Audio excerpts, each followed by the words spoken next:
Form 47 form 45 کا جب election تھا تو اس کے بعد ایک بہت ہلا گلا مچا تھا, کچھ لانگ مارچ بھی نکالے, جو بھی اس سے پہلے کے پی کے چیف منسٹر تھے علی امین گنڈا پور صاحب,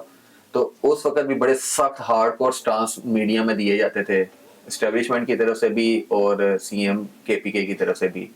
ابھی پھر سے وہی چیز شروع ہو گئی ہے, ادھر سے پریس کانفرنس ہوتی ہے, ادھر سے اس کا جواب آتا ہے, بڑا ہارڈ کور سٹانس جا رہا ہے. کیا آپ کو لگتا ہے کہ تصادم کی طرف چیزیں جا رہی ہیں؟ یہ اصل میں ہوا یہ ہے کہ جو پنجاب میں خاص طور پہ جو مڈل کلاس تھی نا, تھوڑی سی پڑھی لکھی لوگ, یہ جو انگلش بولنے والے, تھوڑا اے لیول سٹی بوائے, اچھے لوگ جس کو ہم کہتے ہیں, ان کو پاکستانی پالیٹکس کا پتہ نہیں تھا. سندھیوں کو پتا تھا, بلوچیوں کو پتا تھا, کشمیریوں کو پتا تھا کہ پاکستان چلتا کس طرح ہے. تو ان کا خیال تھا وہ ایک جمہوریت ہوتی ہے, ہماری انگلش بڑی اچھی ہے, ہم ڈیموکریسی کہیں گے, ہیومن رائٹس کی بات کریں گے, پھر الیکشن کی بات کریں گے, تو ہم لاہور میں جو ڈی ایچ ہے وہاں پہ ایک چوک ہے, وہاں پہ بیٹھیں گے تو سب چیزیں ٹھیک ہوں گی. جب چھترول ہوا نا, جب پنجاب پولیس نے اپنا دکھایا نا, تو وہ سارے ڈر کے بہ گئے.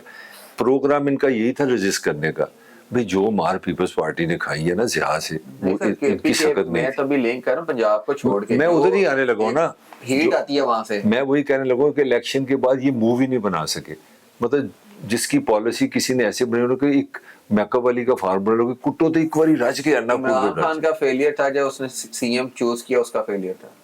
عمران کا بنیادی فیلئر ہے, ساری چیز کا ذمہ دار عمران خان ہے, کیونکہ اس کی پارٹی ہے نہیں, آرگنائزیشن نہیں. ابھی کل کی بات ہے, میں دیکھ رہا تھا جو صدر ہے گوہر, وہ بھی عمران نے بنایا, سیکٹری راجہ صاحب ہے, ان کی آپس میں نہیں بنتی. دو جو ٹاپ بندے ہیں جو باہر بیٹھے وہ ایک دوسرے کو پسند نہیں کرتے. کل کی خبر سن لو, کل انہوں نے کوئی 10,000 بندہ اکٹھا کرنا تھا, قرآن خوانی کرنی ہے, ٹھیک ہے نا, تو وہ راجہ صاحب پتہ ہے کتنے جنرل سیکرٹری صاحب کتنے لوگوں کے ساتھ وہاں ہیں, 10 بندوں کے ساتھ. اگر آپ M N A M P A گن لو نا پارٹی کے, اگر سب کو کہا تو 50 بندے لے کے سبارہ پڑھنا ہے, میں یہ نہیں کہہ رہا کوئی انقلاب لانا ہے, تو یہ 10,000 بندہ, تو میں کہہ تو میرے نال آ سی گجرالے باہر چل رہے ہیں موٹر سائیکل تے لڑائی کرنے, 10,000 بندہ اکٹھا ہو جائے, حد مکی ہے یار کہانی. مطلب خوف کے وہ تو نہیں ابھی تک ٹوٹے آگے کہنے کا مطلب نہیں, خوف نہیں, میں کہتا ہوں دونوں چیزیں ہیں. یہ تو ڈر بھی گئے ہیں, وہ کہتے ہیں باجی ڈر بھی گئی ہے, دوسرا آرگنائز نہیں ہے, ڈسپلن نہیں ہے, اندر پارٹی میں آرگنائزیشن نہیں ہے.